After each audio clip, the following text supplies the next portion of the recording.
다 자리에서 일어나셔서 2월 14일 산상 변모 주일 예배를 드리도록 하겠습니다. 네, 오늘은 산상 변모 주일입니다. 또 지난주에는 우리 고유의 명절인 구정을 지냈습니다. 여러분 구정 잘 보내셨습니까? 오늘 예쁜 우리 서희가 색동 저고리를 입고 교회에 이렇게 나온 모습을 보니까 어릴 적 생각이 납니다. 어릴 때 저렇게 색동 저고리를 입고 그리고 세배를 다녔던 그런 기억이 나는데 참 오랜만에 그 색동 저고리를 보면서 옛날 생각이 났습니다. 오늘의 말씀은 여러분이 함께 읽었던 고린도후서 4장 1절에서 6절까지의 말씀입니다. 제목은 그리스도의 빛, 생명의 빛, 세상의 빛이라는 말씀 제목을 가지고 은혜를 나누려고 합니다. 오늘 고린도 후서에 나오는 말씀입니다. 바울의 편지 중 하나인 고린도 후서는 그 교리나 교회의 문제를 다뤘던 고린도 전서와는 달리 바울이 그 굉장히 개인적인 면이 많이 나오고 있습니다. 그래서 그런지 인간으로서의 바울의 감정이 그대로 묻어 있는 그런 서신이기도 합니다. 바울에게는 대적자들이 참 많았습니다. 대적자들의 비방이 얼마나 많았는지 알 수 없습니다. 고린도 후서에만 봐도 바울에게 육체대로 행하는 자다. 편지는 무게가 있는데 말주변이 변변치 못하다. 그리고 바울은 진정한 사도가 아니다. 12사도 중 하나가 아니니까 복음을 완전히 이해하지 못한다. 또 추천서가 없다. 그 당시 이제 추천서를 가지고 다닌 것 같아요.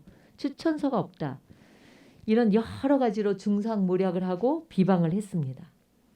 오늘 말씀도 보면은 바울이 비난받는 내용 중 하나가 뭐냐면 1절에 나오는 말씀처럼 과거에 드러내지 못하는 숨은 부끄러운 일들이 있다는 거예요. 바울에게 부끄러운 일이란 무엇이겠습니까? 그가 회심하기 전에 그 예수 믿는 사람들을 죽이려고 잡으러 다니는 일에 앞장섰던 그 지울 수 없는 그 과거가 있었던 것이죠. 그러나 사도 바울은 그 자신의 과거의 부끄러움의 일을 내가 버렸다라고 단호하게 말하고 있습니다.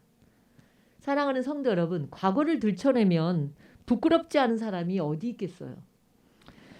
그러나 하나님과 사람 앞에 우리가 진심으로 잘못을 뉘우치고 용서를 받았다면 그 사람이 새로운 삶을 살도록 도와주어야 하는 것이죠. 이것이 주님의 뜻이고 주님의 마음입니다. 인터넷을 보면요. 악플이 얼마나 많습니까? 그 악플이 뭐예요? 악성 댓글이죠. 사람의 과거를 들춰내고 비난하고 매장시켜버리는 거죠. 그래서 그걸 견디지 못하는 사람들은 죽음에까지 이르는 거죠. 이전에는 청와대의 그 청원글에 관심이 없었는데 그렇게 많이 올리는지조차도 몰랐어요. 근데 요즘에 보니까 이렇게 청와대에 뭐 청원 올리는 게 그렇게 많은지 요즘 그 핫 이슈 되는 게 뭐예요? 유명한 과거에 유명한 그 배우였던 그 어떤 사람의 그 가정 문제까지 청와대 청원 게시판에 올리는 것을 보면서 야, 우리 사회가 정말 이 비난하는 병이 심각함을 우리가 볼 수 있습니다. 비난의 문화죠. 이 나라가 참 비난의 문화예요. 칭찬 문화가 아닌 거예요. 교회에서도요, 성도들이 시험을 들 때 보면 큰 문제로 시험 들지 않습니다. 아주 사소한 일에 시험이 들고 넘어지는 거예요. 그래서 사탄은요, 언제나 우리의 감정선을 건드려요. 감정을 건드려요. 집에서도 그렇잖아요. 큰일에는 오히려 그렇게 큰일은 잘 힘을 합쳐서 헤쳐나가는데 아주 작은 사소한 작은 말이나 그 일에 기분 나쁘게 만들거나 속상하게 만드는 것이죠. 또 사탄은요. 언제나 사람의 과거의 잘못을 자꾸만 들춰내요. 그리고 그것을 비난하고 공격합니다. 그래서 본 회퍼가 쓴 그 글이 있어요. 사탄은 우리를 어떻게 유혹하는가라는 글을 보면 사탄은 이렇게 유혹을 한대요. 나는 쓸모없는 인간이야. 내 인생은 실패한 인생이야. 모두가 나를 버렸어. 이런 마음을 갖게 하여 스스로 자신의 생의 의미를 부정하게 하는가 하면 또 하나는 구원의 신앙을 흔들어 놓는 거예요. 넌 끝났어. 과거에 네가 지은 죄를 한번 생각해봐. 넌 너무 죄가 많아서 안 돼. 이런 마음을 갖도록 해서 사람들로 하여금 절망하게 하는 것이죠. 이것이 다 사탄의 전략이에요. 사탄은요 자꾸만 믿는 자들의 마음을 자꾸 뒤흔들어 놔요. 그러한 마음의 소리를 들을 때 어떻게 해야 돼요, 여러분? 알아차려야죠. 그리고 그것을 단호하게 이건 사탄의 소리야. 하나님의 소리가 아니야.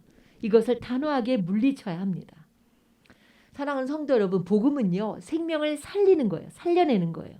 그래서 우리 그리스도인은 살리는 일에 힘을 써야 합니다. 생명을 살리는 말, 살리는 글을 써야 해요. 모두가 욕을 하고 비난의 화살을 쏘아도 우리는 그러면 안 되는 거죠. 만일 바울에 대해서 초대교회 때 그 그리스도인들이 과거의 일을 자꾸 물고 늘어졌더라면 기독교 역사에서 바울은 아마 사라졌을 것입니다. 지금 이 시대에 바울이 왔으면 어땠을까?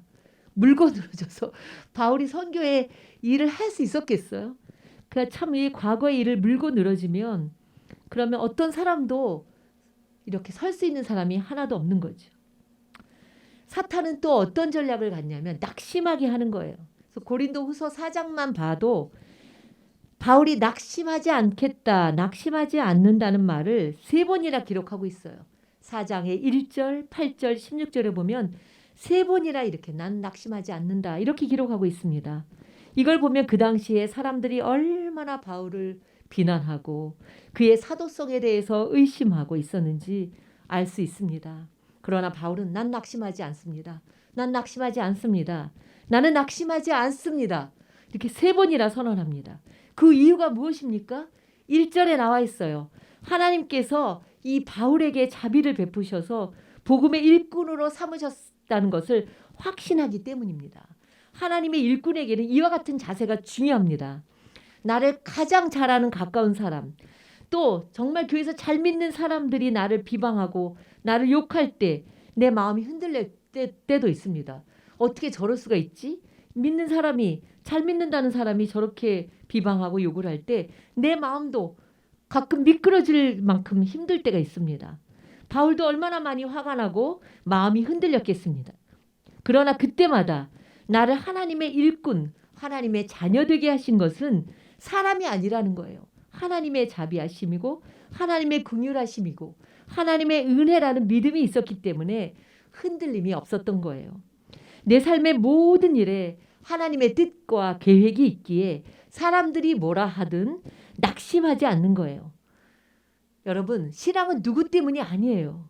비록 내가 남편 때문에 교회를 나오고 아내 때문에 나오게 되었고 자식 때문에 내가 교회를 나오게 되고 때로는 뭐 친구 때문에 사업 때문에 여러 가지 일 때문에 우리가 교회를 나오고 신앙생활을 했을지라도 우리가 신앙이 자라나게 되면 이제는 그 사람 때문이 아니에요. 그 일 때문이 아니에요. 하나님의 자비하심이, 하나님의 은혜가, 하나님의 긍휼하심이 나를 이제 이끌어 가시는 거예요. 그 은혜로 살아가고 있음을 고백하게 되는 것입니다. 예수님 믿기 전에 우리는 어떤 사람이었어요? 나는 어떤 사람이었습니까? 삶의 목표와 삶의 목적이 내 중심이었습니다. 내가 좋은 대로 살아가는 인생이었어요. 이전에는 돈을 벌어야 하는 이유도, 공부를 해야 하는 목적도, 직장을 다니는 것도 다 나를 위해, 내 가정을 위해, 나를 위해서 그렇게 살아가는 거였다면 주님을 영접한 이후에는 내 삶의 목적과 내가 살아가는 이유가 달라진 거예요. 바울을 보십시오. 과거에는 예수 믿는 사람들을 죽이려고 그렇게 잡으려고 다녔던 사람이었지만 예수님의 빛이 그 마음속에 들어오니까 이제는 사람을 죽이는 인생에서 사람을 살리는 인생이 된 거예요. 예수 그리스도의 빛이 우리 안에 들어오면 이전에는 사람들을 미워하고 증오로 가득 찬 인생이 변해서 이제는 사랑하고 용서하는 인생으로 변화되는 것입니다. 복음은 이렇게 사람을 살리는 능력이 있는 거예요. 그러나 사탄은 어떻게 해요? 사탄은 하나님의 말씀을 자꾸만 혼잡하게 합니다. 왜곡되게 해요. 그리고 거짓으로 이렇게 위장해서 사람을 넘어뜨리게 하는 거죠. 사람들의 마음을 혼미하게 해요. 그래서 그리스도의 영광의 강체를 보지 못하게 합니다. 시대마다 이단은 항상 있어 왔습니다. 지금 한국교회에 가장 기승을 부리는 이단이 뭐예요? 신천지죠. 성경 공부로 접근해 와요. 성경이 궁금한 사람에게 성경 공부로 접근해 오는데 실제로는 성경 공부가 아니에요.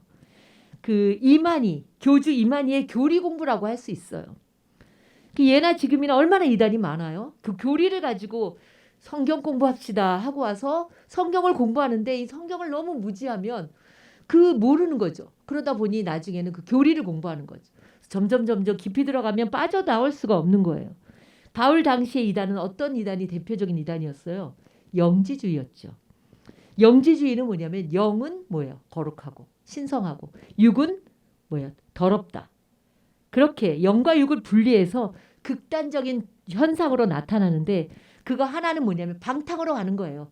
영은 거룩하니까 우리는 영으로 구원받고 우리 육은 아무렇게 살아도 돼, 이런 방탕으로 가거나, 또 하나는 뭐냐면 이 육이 너무나 더러우니까 우리는 어떻게든지 거룩하게 살려고 애를 쓰면서 금욕으로 가기도 하는 것이죠. 지금도 그렇습니다, 여러분. 사람이 영적으로 분별력을 잃어버리면 많이 배운 사람도 소용없어요. 엉뚱한 것을 따라가게 되는 거예요. 그러나 확실한 것은 하나님의 말씀은 그렇게 복잡하고 혼미하지 않아요.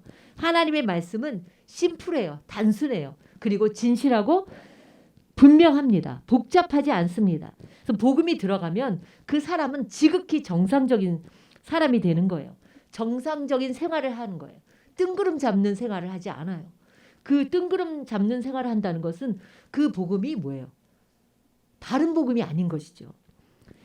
그리고 복음이 들어가면 이 낮에와 같이 단정하게 행하게 된다는 거예요.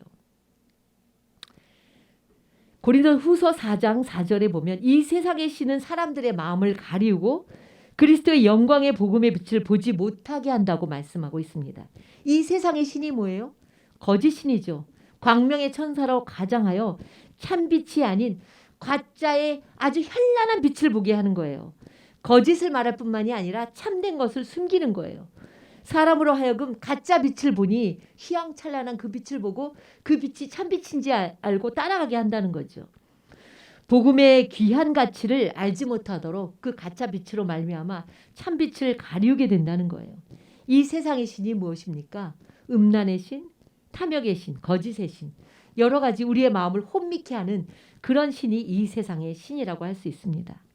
사랑하는 성도 여러분, 예수 그리스도는 참빛이십니다. 생명의 빛이십니다. 세상의 빛이십니다. 6절에 보면 어둠 속에 빛이 비춰라 하고 말씀하신 하나님께서 우리의 마음속을 비추셔서 예수 그리스도의 얼굴에 나타난 하나님의 영광을 아는 지식의 빛을 우리에게 주셨다. 이렇게 말씀하고 있습니다. 어둠 속에 빛이 비춰라 하신 그 하나님은 어떤 하나님이십니까?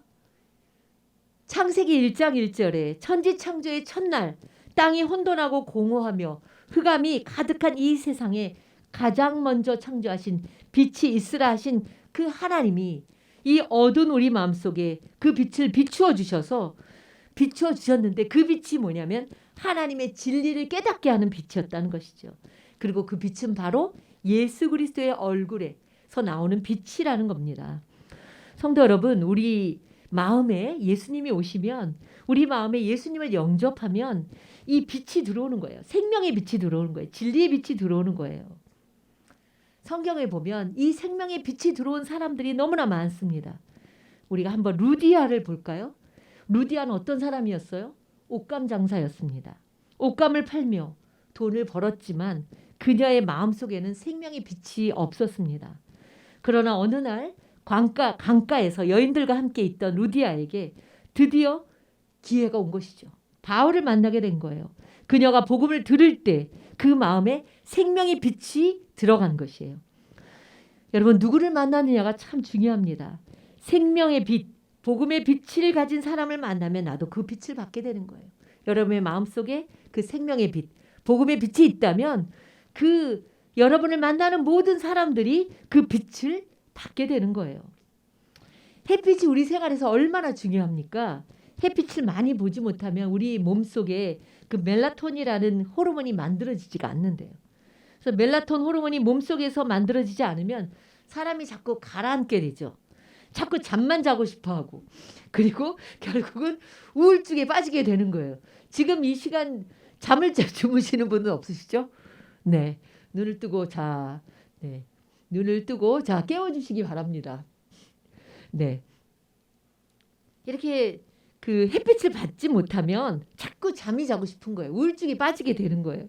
우울증에 빠진 사람의 특징은 뭐냐면 집 밖으로 나오질 않아요. 방 밖으로 나오려고 하지 않습니다. 왜냐하면 어둠의 세력이 장악하기 때문이죠. 그렇기 때문에 우울증을 해결하는 가장 좋은 방법은 이 햇빛을 많이 쬐게 하면 좋다는 것이죠. 그래서 집도 괜히 이렇게 침침하게 커튼을 이렇게 내리고 있지 말고 활짝 제쳐놓고 방 안에 빛이 들어오도록 그렇게 해서 햇빛을 쬐고 햇빛을 받으며 운동을 하고, 그러니까 밤에 운동을 하는 것보다 낮에 운동을 하는 게 좋다는 거죠. 그래서 몸속에 멜라토닌 호르몬이 많이 생성이 되면서 마음이 치료가 되는 거예요. 영적으로도 마찬가지예요. 예수님의 빛이 임해야 기쁨과 평강이 넘치게 되는 거예요. 그 우울한 마음이 치유가 되는 것이죠. 예수 그리스도의 생명의 말씀을 들을 때, 찬송을 할 때 이 성령의 빛이, 생명의 빛이 그 마음 속에 들어가게 되는 거죠. 그런데 마음도 상처가 많고 이 마음이 굴곡진 마음들은 어때요? 빛이 이렇게 들어가도 굴곡진 마음이 막 이렇게 굴곡진 곳이 많으면 그렇게 빛이 들어가지 못하는 곳이 있다는 거죠. 그래서 우리가 언제나 우리의 마음을 활짝 열어야 돼요. 그리고 그 빛이신 주님께 가까이 나와야 돼요. 내 마음에 상처가 많다. 내 마음에 너무 굴곡진, 내 마음에 그런 어둠이 많다. 그러면 빛이신 주님께 더 가까이 나와서 그 생명의 빛을 받아야 하는 것이죠. 주님은요, 생명의 빛이십니다. 그리고 살리는 빛이십니다. 주님이 계신 개인이나 가정이나 그 사회는 사실 어둡지 않아야 돼요. 밤의 문화가 아니기 때문이죠. 낮의 문화예요. 빛의 문화라는 것이죠. 여러분이 잘 아는 록펠러라는 사람 있잖아요. 그 사람은 33살에 백만장자가 됐대요. 그리고 53세에 뭐가 됐어요? 억만장자가 된 거예요. 근데 그가 최고의 부자가 되는 과정이 너무나 불의의 재물을 쌓는 과정이었다는 거죠. 그가 세웠던 석유회사 스탠더드 오일이라는 회사는 독점 기업으로 유명합니다. 동종 기업들을 도산시키고 합병하면서 돈을 버는 거죠. 그래서 그 록펠러 그 당시에는 모든 걸 먹어치우는 괴물로 그린 만평들이 등장하기도 했다고 합니다.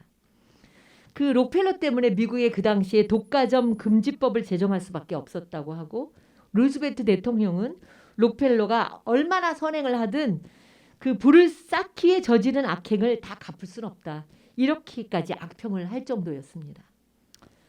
근데 이런 록펠러에게도 인생을 바꾸는 전환점이 있었습니다. 53세 그가 알로피시어라는 병에 걸리게 된 거예요. 이 병이 뭐냐면 몸에 털이라는 털은 다 빠지는 거예요. 그러니까 뭐 어디 머리 탈모가 아니라 몸에 뭐 눈썹이든 뭐 이 손이든 어디든지 있는 털이란 털은 다 빠지고 그리고 말라가는 병인 거예요. 아무리 세계 최고의 부자라 해도 이 병 때문에 그가 먹을 수 있는 음식은 딱 우유 한 잔과 크래커, 과자 몇 조각뿐이었다고 합니다. 의사가 이제 이런 상태로는 1년을 이제 버틸 수가 없습니다라고까지 최후 통첩을 이야기했다고 합니다. 록펠러가 이런 투병 과정 중에서 자기가 그렇게까지 사람들을 죽이면서 쌓았던 부의 의미가 뭘까를 생각하게 된 거죠. 그런데 그런 어느 날 그의 마음에 바로 생명의 빛이 비추이는 역사가 일어난 거예요. 내가 세상을 떠난다면 이 돈이 무슨 소용이 있을까? 한 푼도 가지고 떠나지 못한 이 돈이 무슨 의미가 있을까? 그리고 자신이 당장 죽은다면 내가 정말 이 세상이 끝이라면 내가 얼마나 허무할까? 이 인생의 그런 의미를 깨달으면서 이제 그가 예수님을 믿기 시작한 거죠. 생명의 빛, 구원의 빛, 예수 그리스도의 영광의 빛이 그의 영혼에 비추인 거예요. 그래서 그는 그동안 모았던 불의의 재물로 친구를 사귀기 시작한 거예요. 미국의 뉴욕에는요, 제가 안 가봐서 모르겠지만 수도값하고 가스값이 공짜인데 그게 다 록펠러 가문이 내주는 것이라고 그렇게 이야기합니다.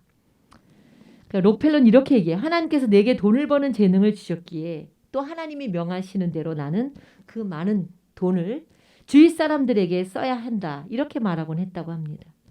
1년을 넘기지 못할 거라고 했던 그에게 97세까지 살다가 하나님의 부르심을 받았다. 이렇게 이야기하고 있습니다. 여러분의 마음에 주님의 생명의 빛이 비추이고 있습니까? 요한복음 20장에 보면 이런 말씀이 나와요. 예수님이 무덤에 마리아가 제일 먼저 찾아오죠. 그 다음에 베드로와 사랑하시는 제자 요한이 가서 부활하신 현장을 목격합니다. 그 쌓였던 그 수위와 모든 그것이 풀려 있고 예수님께서 부활하신 현장을 목격했지만 그 제자들은 이전에 자신들의 그 어부의 생활로 돌아가고 맙니다. 다시 말해서 제자들은 예수님의 부활하심을 보았고 믿었지만 그들의 삶에는 변화가 없었던 것이죠. 그럼 제자들의 삶에는 언제 변화가 있었습니까? 그들의 삶 속에 이 말씀과 성령의 빛이 임할 때 그들의 삶이 변화된 것이죠. 누가복음 24장에도 보면 엠마오의 두 제자들이 나옵니다. 그들이 이제 다시 자신들이 이제 엠마오로 걸어가고 있었어요. 그러면서 두 사람이 이야기를 하고 있었어요. 예수님이 다시 살아나셨다.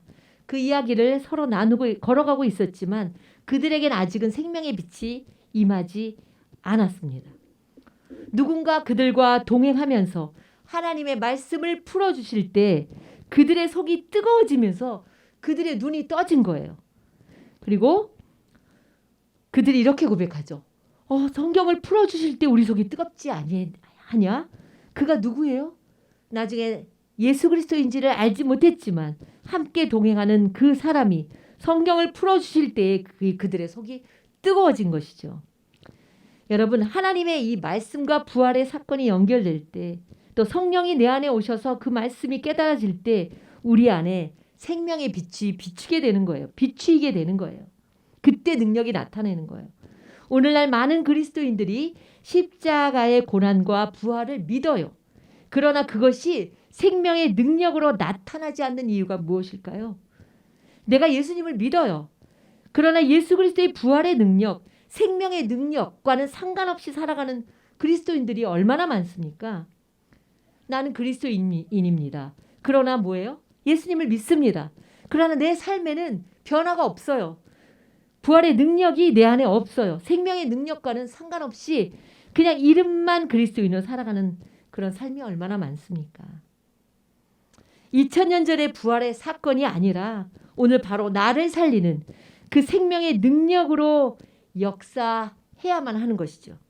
말씀의 빛이, 성령의 빛이 여러분의 마음에 강력하게 비추임으로 말미암아 부활의 능력으로 증인된 삶을 살아갈 수 있는 것이죠. 예수님을 멀찍이 따라가는 그런 삶은 능력이 없는 삶입니다. 하나님의 말씀 그리고 부활의 사건이 성령으로 말미암아 그것이 내 안에 강력한 성령의 빛으로 비추일 때 우리는 능력 있는 그리스도인으로 살아갈 수 있는 거예요. 사랑하는 성도 여러분, 우리가 사순절 릴레이 기도를 이번 주 수요일부터 시작합니다. 믿기는 믿는데 전혀 능력이 없는 그리스도인이 아니라 여러분에게 성령의 빛이 임하고 말씀의 빛이 임하셔서 마음이 뜨거워지고 복음의 능력으로 세상을 변화시키는 그런 능력 있는 그리스도인으로 살아가는 힘을 얻기를 바랍니다. 주님, 우리가 그런 삶을 살기를 원하시는 거예요.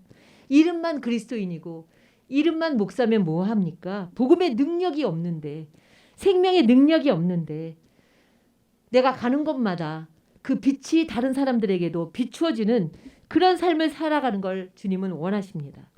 이번 사순절과 부활절을 통하여 우리가 생명의 빛이신 주님의 능력을 경험하고 그리고 그 주님의 능력을 증거하고 증인된 삶을 살아가는 저와 여러분이 되시기를 주님의 이름으로 축원합니다. 생명의 빛으로 오신 주님, 우리의 어두운 마음 구석구석을 그 빛으로 환하게 비추어 주시고 빛의 자녀로 살아갈 수 있도록 우리에게 하나님의 생명의 능력으로 역사하여 주시옵소서. 예수님의 이름으로 기도드립니다. 아멘.